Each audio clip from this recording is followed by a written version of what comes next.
big those rings were?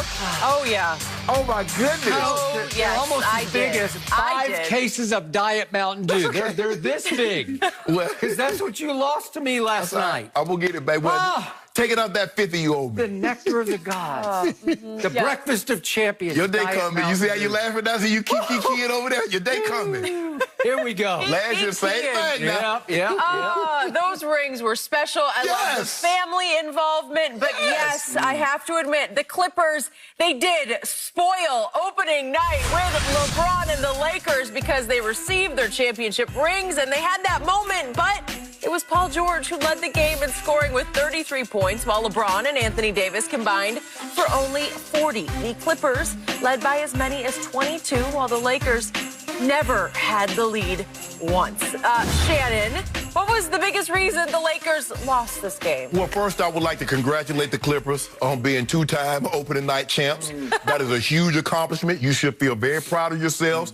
And congratulations again from all the Laker fans and Laker Nation across the world.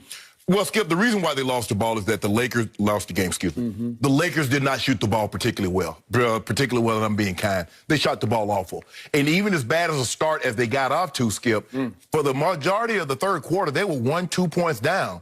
And then over the last 5 minutes, they go 1 for 10. Paul George catch fire, and then they were never able to get back into the ball game. Paul George was spectacular last night.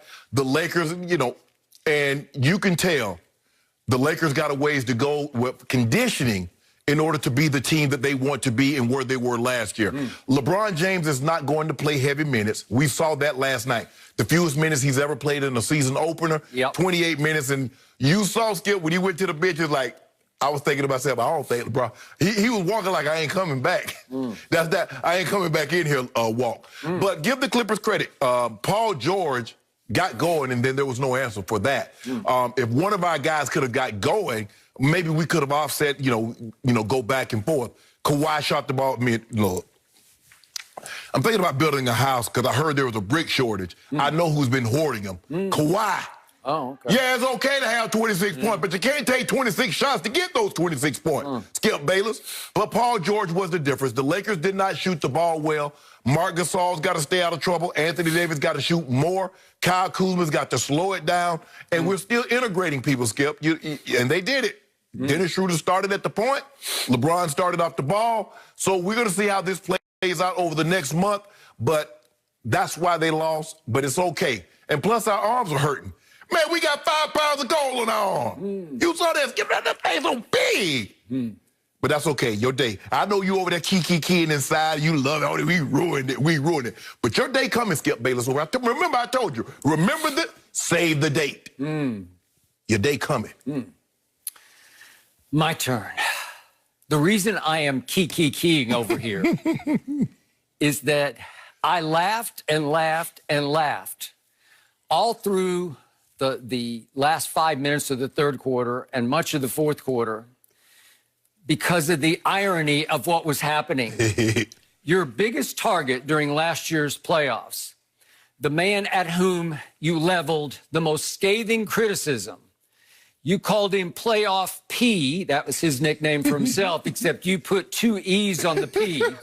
He was Playoff P-E-E. Okay. And I don't disagree with your assessment of him, because he was a basket case in the bubble, but you were all over him for days on end. You've been all over him through the offseason, and that man alone came back to haunt you last night, and that man, PG-13, cost you 5 cases of Diet Mountain Dew. It began and it ended with PG-13. Yep.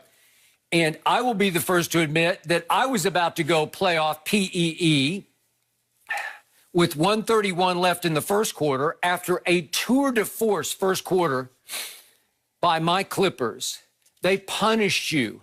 They were up 22 at one point late in the first quarter. It was everybody, all hands on deck, everybody clicking at the highest level. It was a beautiful thing to watch for me.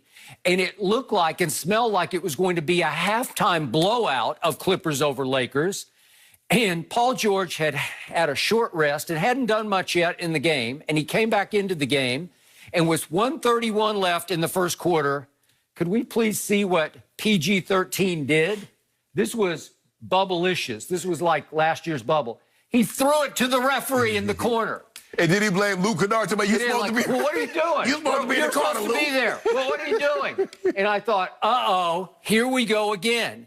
And it became a microcosm of what happened against Denver last year when my Clippers were up, as you know, in 3 closeout games, 15 points and 19 points and 12 points. And it felt like that was happening all over again because from that point on, they finished the first quarter with a Luke Kennard turnover and a Lou Williams turnover. Didn't make another shot.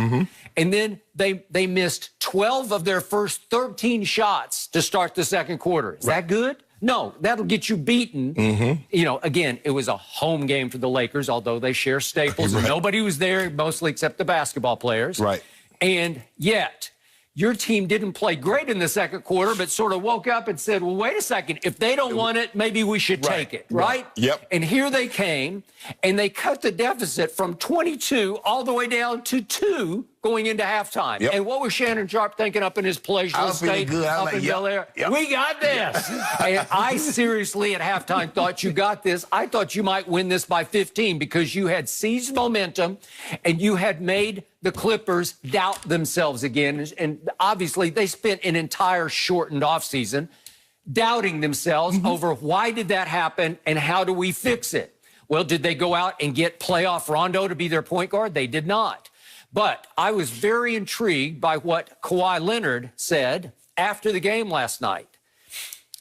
We just kept running our offense. And that's what we took pride in tonight. Everybody had each other's back, and everybody was staying positive. That was a statement aimed at your newest Laker, Harrell,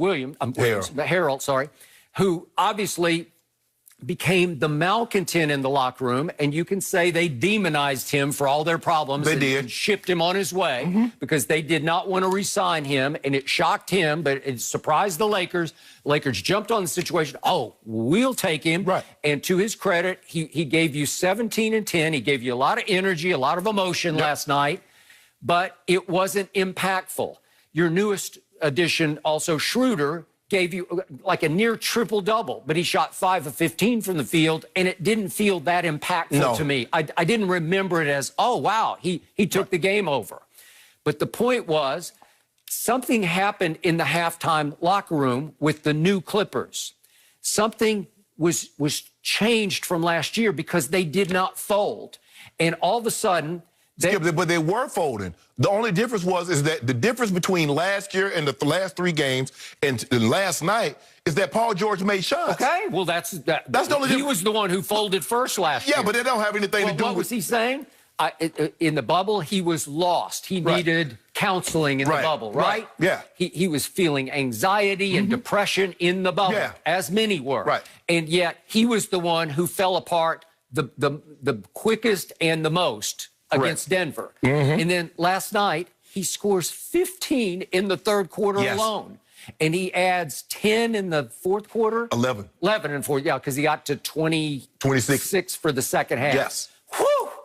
And after a while, he starts stroking it. And what did I tell you last week? I said, the Paul Georges don't grow on Southern California trees. He's 6'8", and he's skilled, and he's a smooth scorer of the basketball, and he's obviously a first-team all-defense level defender.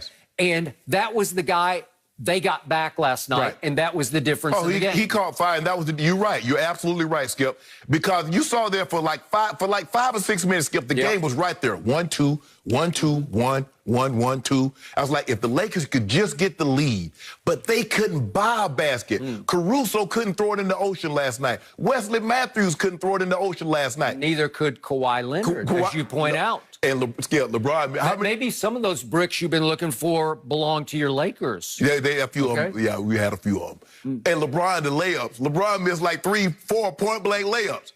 But that just his legs are not